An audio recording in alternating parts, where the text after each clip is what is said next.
Bonjour à tous et bienvenue dans Smart Patrimoine. Smart Patrimoine, l'émission qui vous accompagne dans la gestion de vos finances personnelles et qui décrypte également avec vous les actualités et les enjeux du secteur de la gestion de patrimoine. Une émission que vous pouvez retrouver tous les jours sur Bismart. Et au sommaire de cette édition, nous commencerons tout d'abord avec Investir responsable, le rendez-vous dédié à l'investissement durable ou responsable de Smart Patrimoine.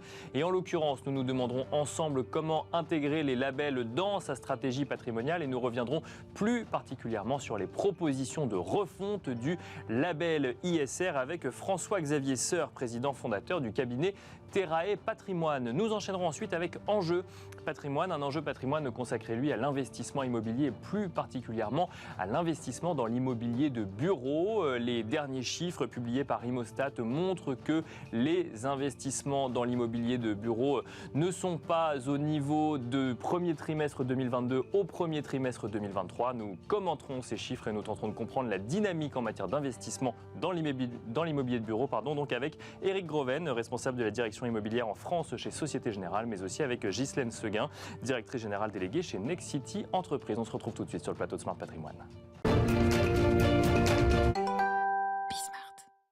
Et c'est parti pour Investir responsable, le rendez-vous dédié à l'investissement durable, responsable ou à impact de Smart Patrimoine, avec deux sujets qui vont nous animer aujourd'hui. Tout d'abord, comment intégrer dans sa stratégie patrimoniale les labels qui existent en France, que ce soit le label ISR, label Greenfin ou encore le label Finansol. Mais nous allons commencer par revenir sur ce label ISR nouvelle version, cette refonte du label ISR qui a été proposée il y a quelques semaines avec François-Xavier Seur. Bonjour François-Xavier Seur. Bonjour Nicolas Pagnès. Bienvenue sur le plateau de Smart Patrimoine. Vous êtes président fondateur du cabinet Terrae Patrimoine. Il y a quelques jours, quelques semaines maintenant, le comité du label ISR a proposé une nouvelle version pour ce label ISR. Rien n'est encore fait. Il faut ensuite que ce soit soumis à la validation du ministère de l'économie et des finances. Mais une proposition de ce label ISR qui a intégré finalement un certain nombre de critiques qui lui étaient faites, notamment peut-être d'être trop permissif ou trop généraliste. Et on a aujourd'hui une version donc d'un label ISR refondu, plus exigeant vis-à-vis du climat. Quelle est la lecture que vous en faites, François-Xavier Seur ? Alors, le label ISR a une vocation généraliste et c'est même défendu par le comité du label ISR de dire l'objectif du label ISR, c'est d'être un label généraliste sur lequel d'autres labels peuvent prendre appui. Donc on parle effectivement du label Greenfin qui est plutôt environnemental, du label Finansol qui lui est plutôt orienté vers des sujets sociétaux, l'accès au logement, enfin voilà, c'est sur des choses assez précis qui sont extrêmement intéressants et qui correspondent à des volontés d'investissement extrêmement détaillé. Bien sûr, oui. Donc c'est intéressant de pouvoir jouer entre les différents labels.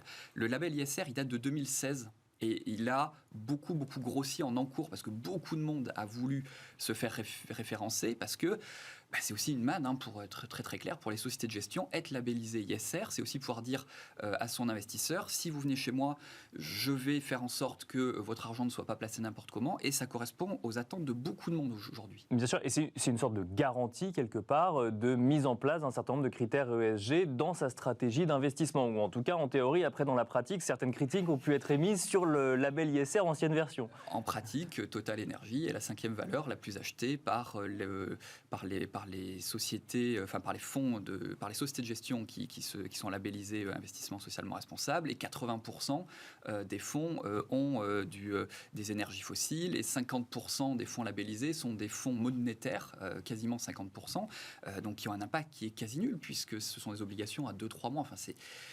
Donc il y avait un gros besoin de refonte. D'accord. Et il y a certaines choses qui sont intéressantes, mais il faut bien voir que pour l'instant, on est dans une phase de consultation. C'est-à-dire que le comité a remis un certain nombre de recommandations. Et c'est le ministre, c'est Bruno Le Maire qui va trancher. Bien sûr, à partir du 31 mai. Donc on en saura probablement plus aux alentours de l'été. Et après, on va savoir dans quelle direction on va. Mais pour l'instant, on est dans une phase de consultation, de réaction, ce qu'on est en train de faire aujourd'hui. Pour autant, il y a quelques semaines, François-Xavier Seur, on échangeait ensemble peut-être sur les limites du label ISR ancienne version. Est-ce que cette proposition pour une refonte du référentiel va suffisamment loin pour que vous puissiez l'utiliser au quotidien en lien avec ce que vous demandent vos clients ? venant? Alors, je suis venu avec le communiqué de presse À noter. du label ISR. Voilà, à noter, effectivement, j'ai travaillé dessus en venant. Alors, il y a des choses qui sont intéressantes. Il y a des choses qui sont intéressantes parce qu'on met par écrit aussi des choses qui sont aujourd'hui faites par les sociétés de gestion. C'est-à-dire que, par exemple, le label ISR était un des seuls labels qui n'avait pas d'exclusion. D'accord. Ouais. Lorsqu'un fonds investit, il va dire mon univers d'investissement, c'est les sociétés américaines, les sociétés européennes, les grandes capitalisations, les petites capitalisations. Et on va dire je n'investis pas dans l'armement, par exemple. Je n'investis pas dans le pétrole, je n'investis pas dans... Et donc, il y a un certain nombre d'exclusions qui ont été mises en place. Donc, par exemple, on exclut le charbon maintenant. Alors, quasiment tous les fonds labellisés ISR n'investissaient pas dans le charbon, bien évidemment. Mais au moins, c'est marqué maintenant. C'est marqué noir sur blanc. Du côté social, on n'investit plus, par exemple, dans les armements controversés. Donc ça veut dire que Dassault Aviation, un Rafale, ça passe, puisque un Rafale, ce n'est pas controversé. Ce qui ne va pas passer, c'est les mines antipersonnelles. Voilà, vous voyez, c'est une nuance qui est subtile dans ce qu'on appelle la défense quand on fait quand on investit dedans, c'est de la défense. D'accord. Oui. Sur le plan environnemental, c'est quelque chose qui est extrêmement important. On a exclu les fossiles non conventionnels. Donc ça veut dire qu'on garde le fossile conventionnel. Donc le fossile non conventionnel, c'est quoi? C'est le pétrole et le gaz qui est le plus dur à exploiter. Puisqu'en fait, le pétrole, lorsqu'il est facile à exploiter, c'est du fossile conventionnel et c'est moins impactant sur le plan environnemental et sur le plan carbone d'une façon générale. Parce qu'il est moins facile à aller chercher, donc moins émetteur dans la première partie de sa vie. Plus facile à aller chercher, pardon. Oui. Donc il est moins émetteur effectivement de gaz à effet de serre. Donc quand on le sort d'une allocation, on sort le pire du pire. D'accord. Ouais. Mais aujourd'hui, quelqu'un qui veut faire de l'investissement socialement responsable, est-ce qu'il a envie d'avoir des majors pétrolières? J'en suis pas persuadé, parce que quand même, quand les gens viennent nous voir aujourd'hui, ils viennent nous voir beaucoup pour du climat, qu'on le veuille ou non. Donc aujourd'hui, on a augmenté la sélectivité parce que quand on exclut, on est censé exclure les 20% jusqu'à présent des sociétés les moins bien notées sur le plan ESG. On va passer à 30. On apporte des questions en matière de double matérialité. Donc on sort ce qu'on appelle les PAI, donc les principales incidences négatives, c'est-à-dire tout ce qui est lié sur le plan environnemental, tout ce qui est sur le plan social, les controverses. Donc on essaie d'avoir un référentiel commun entre les différentes sociétés de gestion, donc c'est extrêmement important. Et puis ils ont fait quand même quelque chose sur le climat, où on a pour objectif, c'est marqué noir sur blanc, l'objectif c'est d'avoir un plan de transition cohérent avec les objectifs de l'accord de Paris. Donc une société de gestion qui va dire j'investis dans des sociétés qui sont cohérentes avec l'accord de Paris, il faut que les sociétés dans lesquelles on investit soient cohérentes et soient donc alignées avec l'objectif de baisser 55% leurs émissions de carbone d'ici 2030. Donc c'est un grand pas. Neutre en 2050, c'est un pas énorme, c'est un pas de géant. Mais j'attendais que je me disais. mais il est énorme. Il faut que ça soit suivi des faits. Quand vous allez aujourd'hui sur le site de Total a pour objectif d'être neutre sur le plan carbone en 2050. Est-ce que c'est crédible ? Mais alors là, en fait, on pose une vraie question. C'est la question de l'épargnant qui débarque dans votre bureau ou dans un autre bureau et qui dit « je ne veux pas investir dans telle ou telle entreprise parce que c'est contraire à mes valeurs », face au professionnel de l'investissement qui dit « j'investis dans telle société et j'assure la transition de la société et je suis la transition de cette société ». On est sur deux réalités d'investissement différentes pour le coup. C'est exactement ce que dit le label ISR. Le label ISR dit « on n'a pas vocation à exclure les énergies fossiles, on a vocation à accompagner les sociétés en transition ». Donc, si Total dit réellement « je sors des activités les pires », comme ils ont pu le faire au Canada, ils viennent de vendre leur activité au Canada dans les sables bitumineux, 4,5 milliards d'euros, dont 2 milliards vont être rendus aux actionnaires. Ça aurait été formidable d'avoir Total qui dit « les 4,5 milliards, je vais les récupérer et je les investis à 100% sur les énergies renouvelables ». Ça aurait été un début de quelque chose. C'est intéressant, François-Xavier Sueur, parce qu'on commande ce label ISR et alors votre référentiel, c'est de regarder si Total Energy rentre ou non dans le scope du label ISR. C'est ce sur quoi demain vous allez être challengé en... C'est une obsession quasiment parce que les clients, quand ils viennent nous voir, c'est Total Energy. D'accord. Ouais, ils viennent nous voir en nous disant Total fait ça, Total fait ci. Alors c'est notamment les projets qu'ils peuvent avoir actuellement en Afrique avec ce pipeline qui va traverser des parcs, ce pipeline chauffé qui va permettre de relier jusqu'à la mer et d'alimenter des tankers de façon à ramener le pétrole en Europe. Le projet ICOP, oui, bien sûr. Le fameux, ce sont des choses qui sont extrêmement climaticides et qui inquiètent des personnes. Des personnes qui viennent nous voir avec ces questions-là, on ne peut pas avoir comme unique screening des fonds en tant que conseiller le label ISR. Parce que ce n'est pas assez rigoureux pour cette clientèle-là. Pour une clientèle qui veut de l'environnemental, c'est le label Greenfin. Parce que le label Greenfin, c'est sur l'environnemental qu'il se distingue, c'est 100 fonds et 30 milliards de labellisés. En même temps, les deux sont dans leur rôle. Le label ISR est donc un label généraliste et le label Greenfin un label spécialisé environnement et plus particulièrement climat. Mais le label ISR, c'est le plus connu. C'est celui auquel beaucoup de monde que beaucoup de monde prend comme référence à la fois comme conseiller et à la fois comme investisseur. Et moi, j'aurais aimé que l'intégralité des énergies fossiles sorte du label ISR. Ça aurait été un geste extrêmement fort de la part du comité. Mais après, le comité, il fait ce qu'il peut aussi parce qu'il est soumis à énormément de pression. Et finalement, ce n'est pas le comité qui décide. C'est Bruno Le Maire, encore une fois. Bien sûr, on parle de propositions. On rappelle qu'on parle de propositions. Oui. Rien n'empêche Bruno Le Maire, dans un élan vert, et de dire finalement, on va pousser véritablement vers les énergies renouvelables, l'épargne des Français. On va s'aligner aussi sur une partie taxonomie au niveau européen, parce que ça fait partie aussi des grandes taxes qu'il y a aujourd'hui, et de dire, allons au-delà des propositions et sortons les énergies fossiles. Un mot, François-Xavier Serre, sur l'engagement actionnarial qui est traité également dans cette nouvelle proposition donc, pour une refonte du référentiel. On rappelle donc que vous recevez un client ou une cliente dans votre bureau qui veut investir avec un certain nombre de valeurs. Vous allez sélectionner des fonds dans lesquels vous allez pouvoir faire investir l'épargnante ou l'épargnant. Ces fonds peuvent décider d'investir dans des entreprises controversées, accompagner la transition et peuvent même s'engager comme actionnaires pour accélérer potentiellement la stratégie de transition. Là aussi, le label ISR émet quelques règles, donne un cadre finalement sur ce qu'on définit comme l'engagement actionnarial. Exactement. Il faut, et ça pour le coup ça va être marqué noir sur blanc, c'est extrêmement intéressant parce que ça c'est quantitatif. C'est-à-dire qu'on peut le vérifier et c'est pas des engagements, c'est pas des choses où on va donner des dates, où on va vérifier, on est vraiment sur quelque chose qu'on peut quantifier. Il faut voter à 90% des assemblées générales et des résolutions.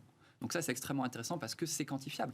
Moi, aujourd'hui, j'ai des fonds d'investissement, des sociétés de gestion avec qui je travaille. On peut les citer, des financières de l'échiquier, des Rothschild, des Mescart Hamilton, qui sont dans une logique où, par exemple, ils peuvent détenir certains titres de sociétés qui sont en transition, mais vont voter aux assemblées générales pour des résolutions qui vont être en faveur du climat.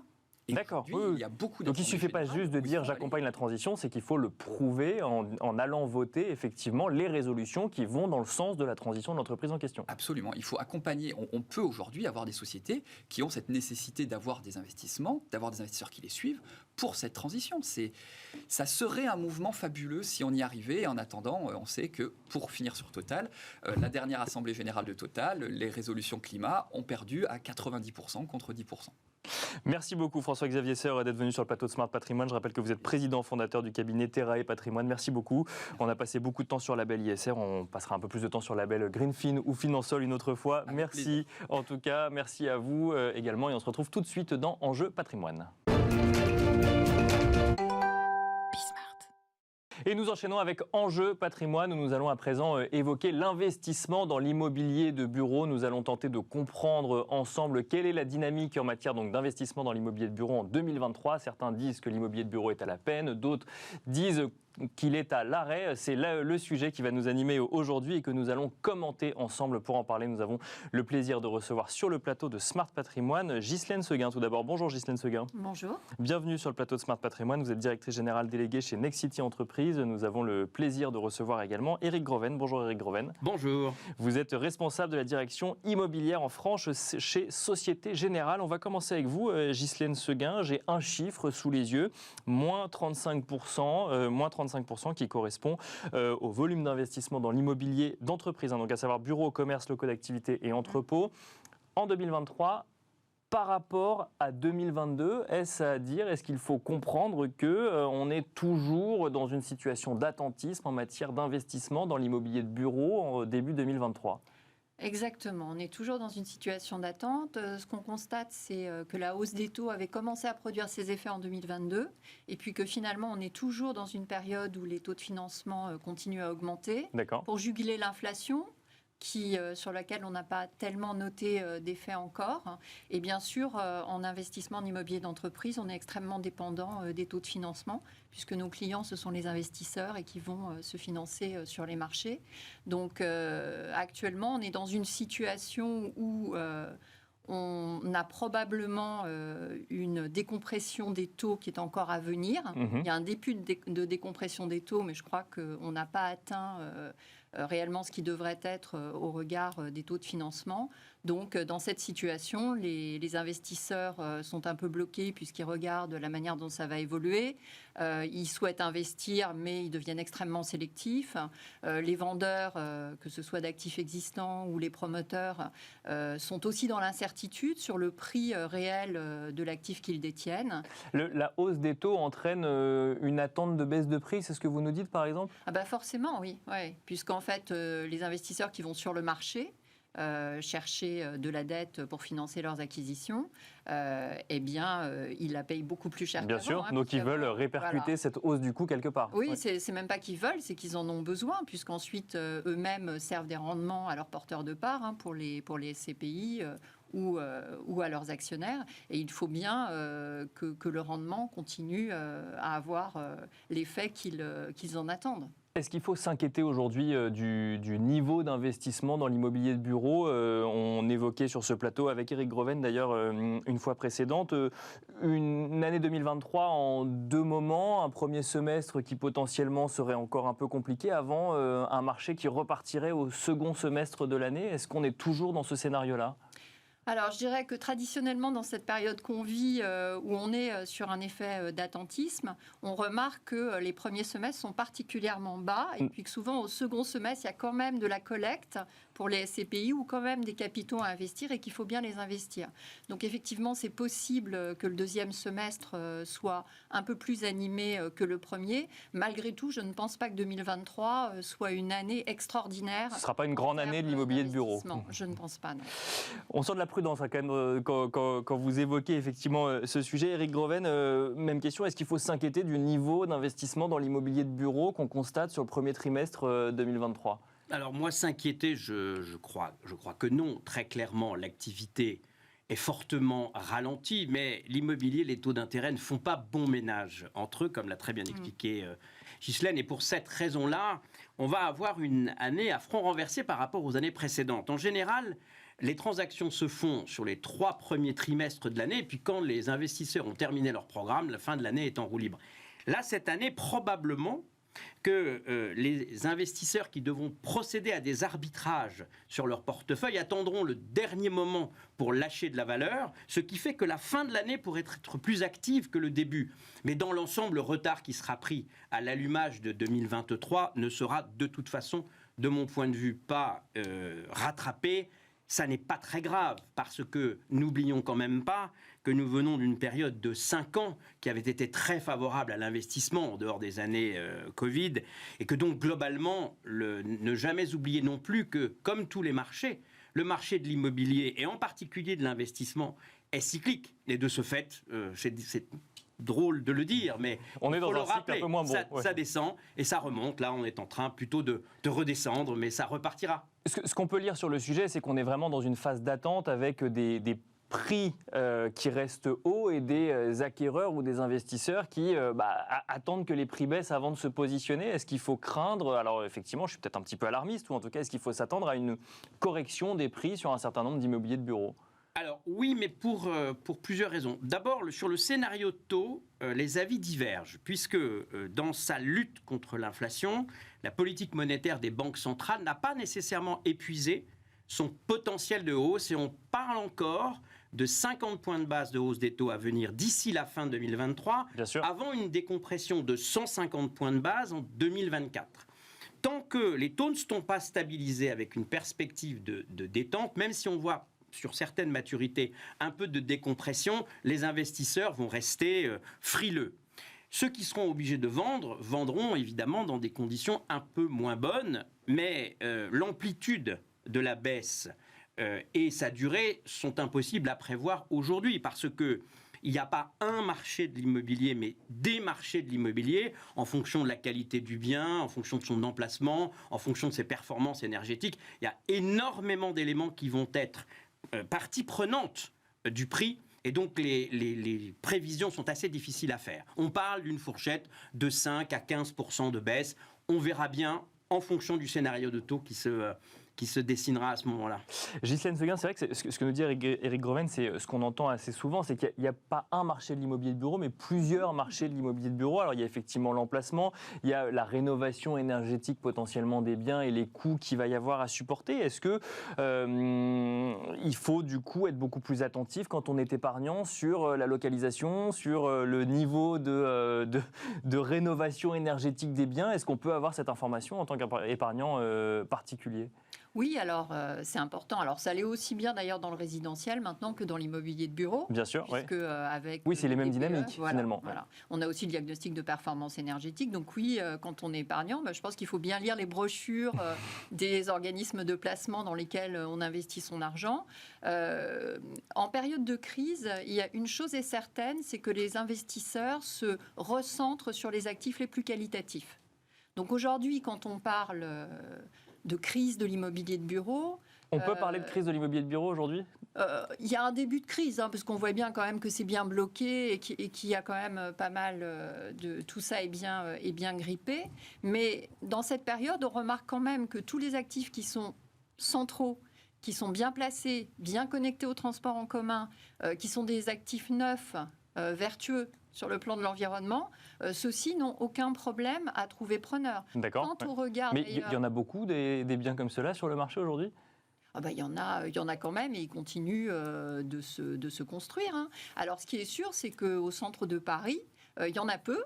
Et puis dans les années à venir, il y en aura encore moins. Bien sûr, parce qu'avec ce qu'on voit du PLU bioclimatique, de la volonté vraiment de remettre beaucoup de logements au centre de Paris et de moins en moins de bureaux, ce qui est certain, c'est que les actifs de bureaux dans Paris vont aller en s'appréciant. Et là, pour le coup, ces actifs-là, ils sont vraiment, même en ce moment, extrêmement recherchés.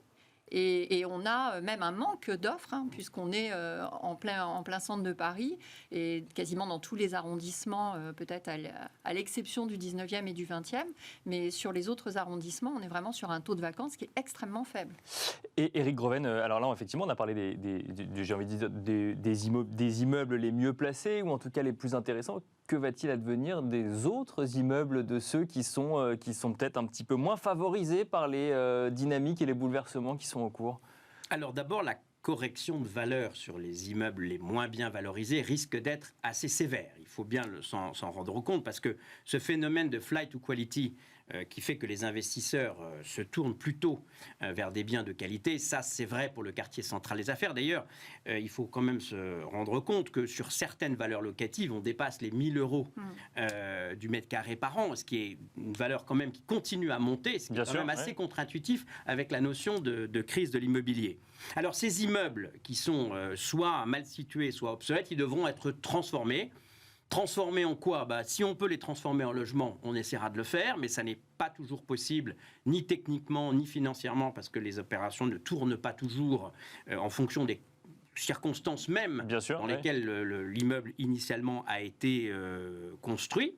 Et puis si on ne peut pas les transformer, il faudra les détruire et en reconstruire d'autres. Parce que même si ça n'est pas vertueux d'un point de vue de responsabilité sociale et environnementale, seule une petite partie du parc pourra être transformée, l'autre partie pourra être rénovée. Certes, on a de très très belles rénovations, je pense par exemple à celle qu'on a en cours à la Défense, mais globalement quand même, des immeubles qui seraient des années 70, passoires thermiques en deuxième couronne parisienne, pour donner cet exemple, et c'est valable aussi dans les autres villes de province, ceux-là seront durablement affectés. Mais ça n'est pas le produit de la crise, c'est surtout l'évolution à la fois du télétravail, du flex-office, de la décarbonation, qui font que ces actifs deviennent obsolètes. Parce qu'on en a moins besoin. On a moins besoin de mètres carrés structurellement. Oui. Et donc, de ce fait, on peut se concentrer vers ceux, soit qui sont rénovés, soit qui sont construits, qui, eux, sont aux normes. Et du coup, par comparaison, ceux qui ne le sont pas, ça saute aux yeux. Et ceux-là ont difficile à trouver preneur. Et c'est pour ça que le taux de vacances, sur 54 millions de mètres carrés de bureaux en Ile-de-France, 4 millions de mètres carrés sont vides aujourd'hui. Et resteront vides demain, du coup. En partie. En partie. Je lisais avant cette émission qu'un certain nombre de gestionnaires immobiliers s'exprimaient dans la presse et disaient je vais profiter de cette année pour rénover mes bâtiments plutôt que d'aller acheter des nouveaux bâtiments. Est-ce que ça ne va pas venir accentuer encore plus la dynamique qu'on voit actuellement ? Peut-être Ghislaine Seguin pour commencer ? Alors, qui rénovent leur portefeuille, c'est pas seulement cette année, à mon avis, ça va C'est aussi tous les ans, ouais.